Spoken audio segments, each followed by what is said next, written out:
It was raining heavily that afternoon. Two men were talking inside a box van.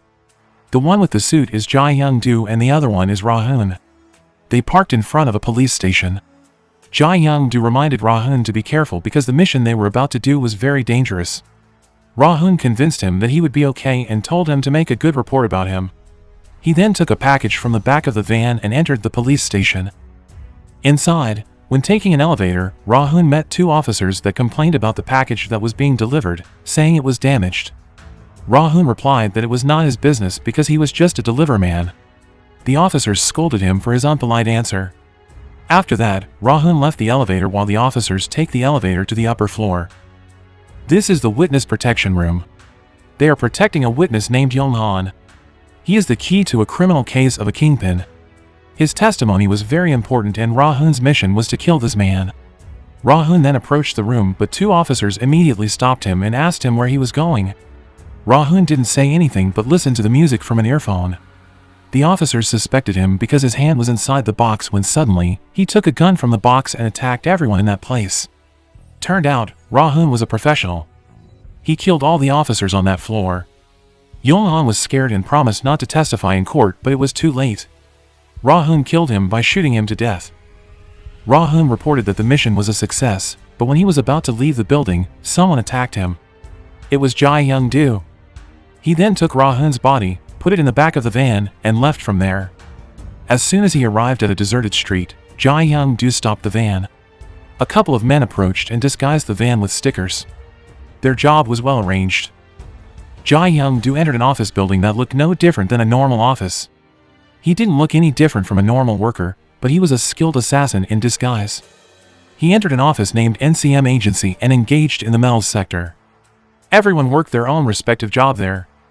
Jae-young-do went into a stockroom where he pulled a lever that uncovered a hidden path to a basement. There, Jae-young-do met a woman named Mrs. Wong. He gave her the gun that Ra-hoon used in the mission before. The woman immediately cleaned the fingerprints there and emptied the magazine. Suddenly, a man came out from the back. He was the manager of the company, Gwon Jong-tae. Despite the normal look from the outside, the company was way from normal on the inside.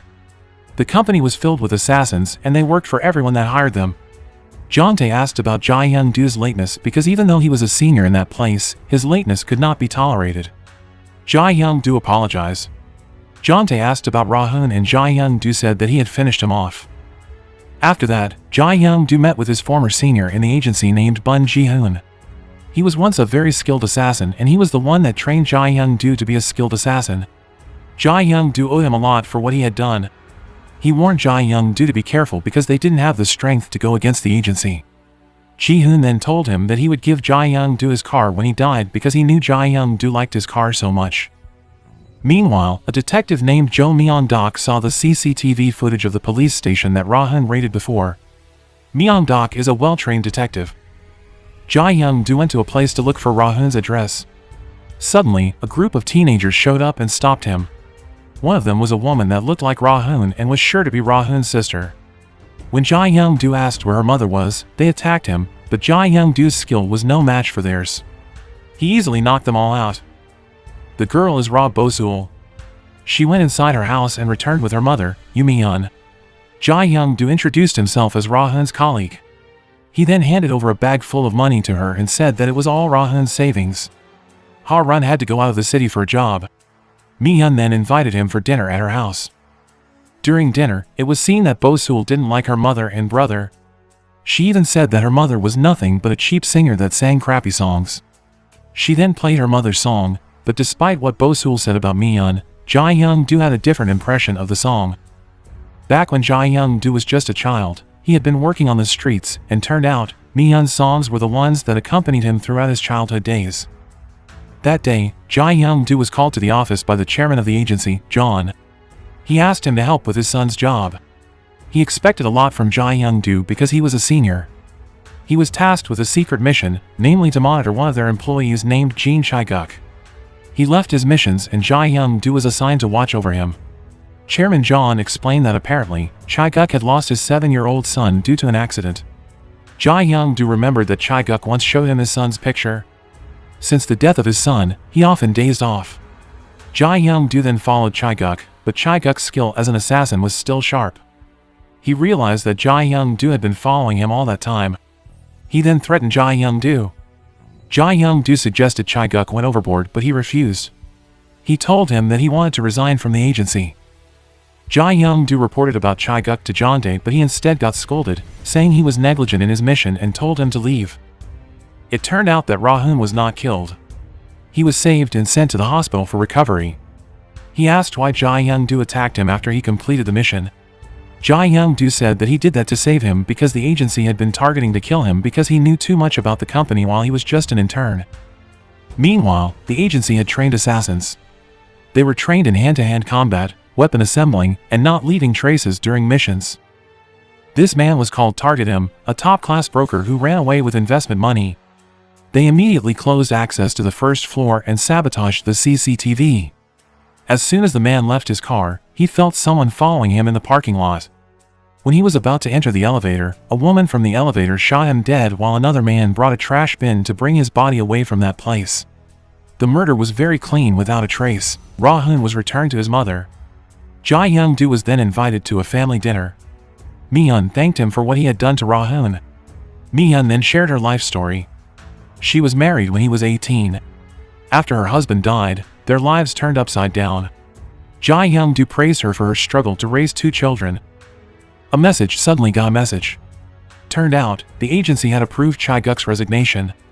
Jae Young-do realized that by approving the resignation, the agency had decided to finish off Chae-guk. He called Jontae to confirm that, but he instead got scolded once again. Chae-guk had known about the news. He waited for Jae Young-do in her apartment, but he didn't seem to give up on the situation. Both of them fought, but Jae Young-do managed to point his gun at Chae-guk's head. He told Ji-hyun to leave from there immediately, but he didn't know where to go. Since he lost his son, he had nothing to fight for. That day, their agency was doing a field trip as well as a promotional event for Jae Young-do as the manager of the agency. During the field trip, Jontae looked arrogant.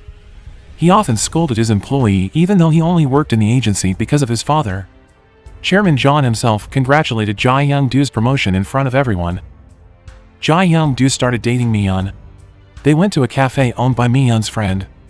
It happened that her friend wanted to sell the place and offered it to Mi-hyun. Mi-hyun refused since she had no money to buy it. Her friend was surprised to see her dating someone at that time. Both Jae Young-do and Mi-hyun talked together. Jae Young-do admitted that he used to listen to her songs every day. Mi-hyun didn't expect Jae Young-do to recognize him in the past. It seemed that the relationship between these two was developing in a more serious direction. Detective Myung-dok happened to come to the area where Ra-hoon lived. He asked some teenagers about Ra-hoon and showed them a sketch of Ra-hoon. They said that they didn't know him at all when suddenly, Jae Young-do passed by with Mi-hyun. Myung-dok seemed to remember Jae Young-do's face from the incident at the police station before and asked to see his ID and driving license, but unfortunately, he couldn't find anything suspicious about Jae Young-do. After receiving Jae Young-do's business card, Myung-dok decided to let him go. It turned out that Chae-guk was not killed yet. He was often seen visiting his son's grave. It didn't take long for the agency to find him. Jae Young-do was scolded for not finishing his mission. He was called to the basement where Chae-guk was tied. Jae Young-do was asked why he didn't finish his job, but Jae Young-do just kept quiet. Chae-guk poured his heart and called everyone hypocrites that pretended to be normal, even though they kill for money. He also called Jontae an idiot who pretended to know everything even though he's not once left the office to do a field job. He then advised Jae Young-do that whatever they had done was wrong. After that, he was immediately executed. Jae Young-do was sad to see that, but he knew he couldn't do anything about it. Myung-dok and his colleagues came to the office building when they found Jae Young-do happened to be in the lobby. They wanted to know about NCM agency, but when they checked, it looked like an ordinary office. They were disappointed with that result. Chairman John and Jontae were disappointed with Jae Young-do's performance since he didn't finish his job, especially since they saw the CCTV footage of 2 police officers coming to their office. He told Jontae to take care of those officers. Jae Young-do was scolded after giving his business card to those police officers. He was beaten for doing that, but he couldn't fight back because Jontae might use his power to finish him off if he wanted to. Jae Young-do started contemplating why a dangerous professional assassin like him was treated like that. He then remembered all Chae-guk told him before he died. He contemplated his decision. Jae Young-do was waiting for Mi-hyun after work. That night, Jae Young-do confessed his feeling to Mi-hyun. The next day, Mi-hyun gave Jae-young-do a briefcase she made herself. Jae-young-do then offered to give her his savings so that she could buy her friend's cafe. He said that he wanted to be her investor. Unfortunately, a problem arose. One of the workers reported to Chairman John that Ra-hun was still alive, which only meant that Jae-young-do didn't finish his job again. Chairman John was very disappointed about that. Finally, Jae-young-do bought the cafe for Mi-hyun. At that very moment, Mi-hyun started singing and brought back Jae-young-do's childhood memories. He was really happy to hear that he has a new goal in life, namely to live happily with Mi-hyun. Jae-young-do decided to write a letter of resignation, but he didn't submit it right away. That day, Jae-young-do was going to do another mission. He was escorted by 2 other employees from the agency. He realized that they took another route and smelled something fishy. He told the driver to use the highway. He was sure that his hunch could not be wrong. The 2 were assigned to finish him off. He said that they would never be able to kill him. A fight happened inside the moving car. Hyung-do managed to get rid of one of them. They then pull over to the side of the road and continued to fight outside the car. Jae-young-do's ability was extraordinary. He didn't spare those who wanted to kill him. After an intense fight, the woman was hit by oncoming traffic and killed instantly. Jae-young-do called Ra-hun and gave instructions to immediately leave their house because the agency knew that he is still alive. Ra-hun immediately called his mother and took her and Bo-sul away. They panicked because they didn't know what happened to them. Jae-young-do panicked and told them to keep quiet. They went to Ji-hoon's place to seek shelter. Ji-hoon knew something bad had happened when he saw Hyun-soo and the others come. He scolded Jae-young-do for bringing them with him. Jae-young-do confessed to Ji-hoon that he had kept the money he earned in a secret place in his apartment basement. He asked Ji-hoon to take care of Ra-hun and his family when he left to retrieve the money. Before Jae-young-do left from there, Mi-hyun asked for his explanation about everything. Knowing there was no other choice, Jae-young-do told her everything, the fact that he was not an ordinary company man but an assassin. After telling all those truths, Ra-hun apologized to his mother. He just wanted his mother to be happy, especially since his mother often got hurt when she worked. He just wanted to help his mother. Despite his good reason, Mi-hyun still scolded her son because killing someone for money was not something forgivable. Jae-young-do left Ra-hun and his family, called Chairman John, and thanked him for the time he had given and the years of working in his agency. Jae-young-do said that he had to leave the agency. Meanwhile, all the staff in the NCM agency tried to track Jae-young-do's whereabouts. Some of them also waited in his apartment. Thankfully, Jae-young-do was a very skilled and observant person. He managed to avoid any contact with the assassins that were waiting for him in the apartment and went straight to the basement to retrieve all the money. He then went back to Ji-hoon's house only to find his seniors had betrayed him. Ra-hun and his family were kept at gunpoint. Turned out, Ji-hoon had told the agency about Jae-young-do. Ji-hoon said that he needed money because he had spent all his retirement money. Jae-young-do begged them to let go of Ra-hun and his family, but they didn't let it happen since they had known too much.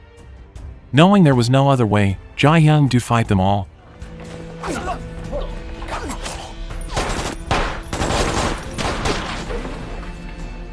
Gunfight happened and Ji-hoon was killed there. Unfortunately, Mi-hyun was also hit by a bullet and had to lose her life in the arms of Jae-young-do. The next morning, Ra-hun cleaned the crime scene. Meanwhile, Jae-young-do decided to fight back against the agency for taking his loved one's life. The whole NCM staff was getting ready on their place to welcome the most dangerous assassin in the agency. They were equipped with weapons while Jeon-tae went far away from the office to keep himself safe. Soon after, Jae-young-do entered the office and greeted the receptionist, but when the receptionist was about to shoot him from behind, he had predicted that. He took his gun and killed her mercilessly. He then went to find Jeon-tae. He passed everyone in the office and went to Jeon-tae's office only to find an empty room. When he left the office, everyone was ready to take action. One of them told Jae-young-do to stop. Suddenly, a gunfight broke out between Jae-young-do and the entire office.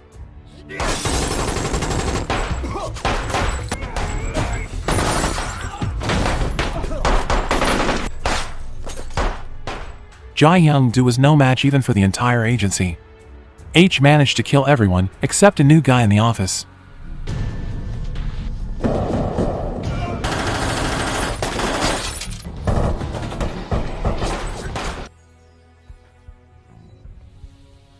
He told him to change his job and left from there. Meanwhile, in the detective's office, Myung-dok got the news about the shootout in the NCM agency from his colleagues and immediately went there. On the other hand, Jae-young-do went to the basement to find Chairman John. He was greeted by Mrs. Wong. She told him that everyone in the agency had to survive and suddenly took a shotgun to kill him, but Jae-young-do's reflex was fast enough to avoid getting shot. Thankfully, he managed to kill Mrs. Wong without any problem. After finishing Mrs. Wong, a man suddenly showed up. This person was Chairman John's bodyguard. Despite the man's great close combat skill, Jae-young-do still managed to finish him off too. Chairman John finally showed up. He didn't expect his company would be destroyed by the man he trusted the most. A man that happened to be in that place suddenly attacked Jae-young-do, but he was no match for him. Chairman John never thought the worker he relied on the most actually destroyed everything. When Chairman John was about to shoot Jae-young-do, Ra-hoon showed up and saved him. All police officers arrived in front of the building and surrounded the place. Jae-young-do was full of wounds and decided to sacrifice himself so Ra-hoon could leave from there without getting caught. Jae-young-do told Ra-hoon to leave the place and never set foot there anymore. He told him to start a new life with his sister with the money that he had left for him. Suddenly, Jontae showed up and attacked Ra-hoon and Jae-young-do. Ra-hoon was wounded while Jae-young-do still trying to bring him down. Unfortunately, he was full of wounds and was too weak to fight back. When Jontae was about to punch Jae-young-do managed to avoid him and he slipped from the upper floor and plunged into the hard concrete and killing him instantly.